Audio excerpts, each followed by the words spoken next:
Hi everyone.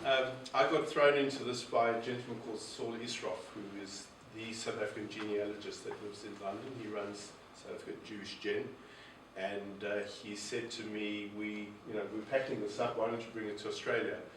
And I'm not a mover and a shaker, but I know a lot of movers and shakers.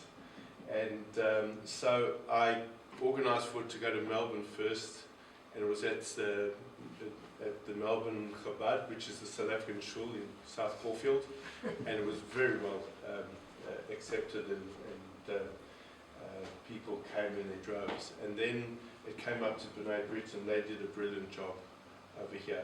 Then we had a bit of a glitch, so it went to Perth, and I ran in Perth on my own at our shul, which is now Chabad shul, but it's a South African shul, and that was very well attended as well. The history of it was actually started by a lady called Joy Cropman and her team, and it started off its life at the South African Jewish Museum in Cape Town. So it was a proper exhibition in a museum. I tried here, by the way, with the museum, your Jewish museum, but they have a long lead time. You know, they're talking about 3 or 4 years down the track, and they run another South African exhibition, and I don't know, they felt that they were over South Africans. How wrong were they? But the thing is that it started its life in Cape Town, then it went to Muizenberg, then went to Johannesburg, then it went to Israel. It was run by Beit Protea, or Telfed from Beit Protea. So Telfed is the South African Zionist Federation in Israel. They're big players. They even look after the Australians now in Israel. And Beit Protea, if any of you know it, is a very well run organisation. And then from there it went to London, and it was very well accepted in London, even by non-Jewish people and by non-South Africans, Jewish people.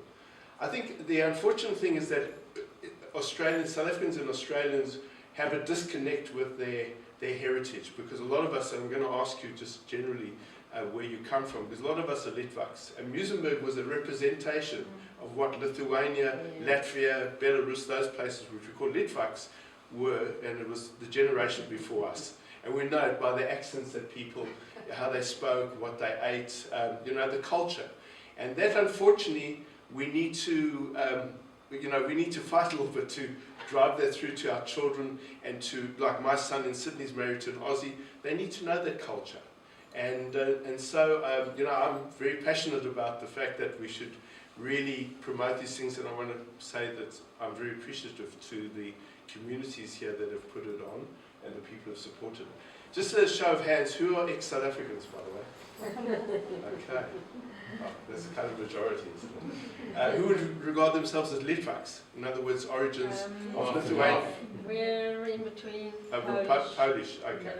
So I'm a mixture of both. But the thing is that we relate to this, and as Diana said, what's beautiful is that she relates to it, and I think you're Austrian. You've got Austrian heritage, is that correct? So, so the thing is that it's important to come to these things. So please tell your friends. When you see it, you'll see why it's so good. I have nothing to do with it except the fact that I found lovely people to put it on here. Now, Joy Cropman is the curator. She, believe it or not, still lives in Clarksthorpe. She's trying to sell a house. So if anyone knows want to buy a house in Clarksthorpe, but she's in Vancouver at the moment visiting her kids. And she's extremely passionate about this whole thing. And she sent a message with my wife Jill, who grew up in Newlands. I grew up in Seaport, so Jill's closer to Muizenberg than I am, and she speaks beautifully. So she's going to come up and just read the few words that Joy passed on to you. And thank you very much.